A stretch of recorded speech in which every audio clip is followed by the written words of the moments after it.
En 2015, Orange a lancé un challenge, Orange Challenge Developer, et à l'époque, c'était Agrobusiness, a réussi à se démarquer, a eu le premier prix. La solution nous semblait tout de suite importante parce qu'elle correspondait à une niche, en ce sens, quand on parle de niche, elle correspondait en tout cas à une tranche de population qui reste souvent inaccessible ou voire oubliée des solutions en termes de propositions de services ou de plateformes.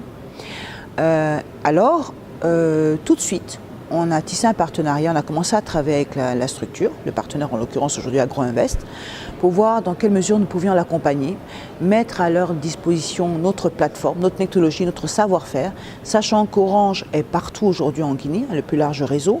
Et donc, comment est-ce qu'on pouvait faire en sorte que, avec ce réseau-là, nous puissions proposer des services à cette population-là qui n'est pas facilement atteignable en termes de contenu, d'accord ? Nous sommes conscients que chacun de nous avons des besoins différents.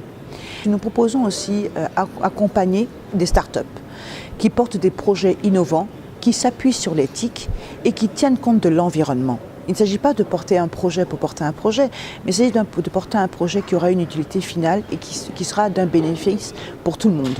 Et ce tout le monde aujourd'hui, c'est la population agricole.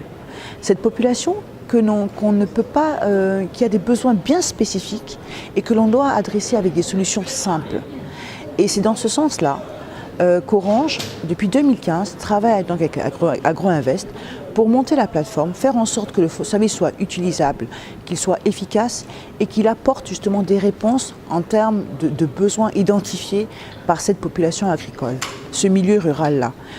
Nous sommes dans un pays où les infrastructures sont en construction continue. Il n'est toujours pas facile, malheureusement, aujourd'hui de quitter Zélékoré pour arriver à Conakry. J'en ai fait cette expérience-là il n'y a pas si longtemps. Le pays est vaste, il est magnifique, il regorge de richesses. Ce que nous souhaitons, c'est que le Guinéen, qu'il soit à Conakry ou qu'il soit à Zélékoré, qu'il puisse être bien. Et ce être bien-là, c'est dans le cas de l'agriculteur, c'est pouvoir vendre ses produits, c'est pouvoir s'assurer que le prix de vente est effectivement celui qui est actuellement sur le marché, ne pas se faire entre guillemets avoir, s'assurer que demain il va pleuvoir, avoir des conseils pour faire en sorte que le rendement soit plus important, en tenant compte bien sûr de l'environnement. C'est toutes ces petites astuces, c'est toutes ces petites informations qu'aujourd'hui propose cette plateforme-là qui nous a semblé de suite intéressantes. Voilà. Nous avons des attentes autres à l'endroit de notre opérateur. Et cette posture qu'a Orange d'écouter les clients, elle doit se traduire dans les solutions qu'elle lui propose.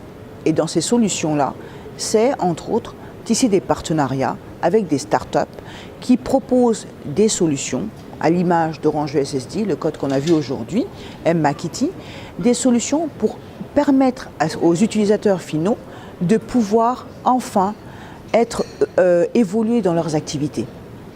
C'est une réponse apportée à ces agriculteurs, d'accord, mais c'est aussi une façon pour Orange de mettre en avant sa volonté déjà exprimée à travers son programme citoyen, travailler sur des axes clés que sont l'éducation, la santé, comme j'ai dit tantôt, mais aussi l'entrepreneuriat.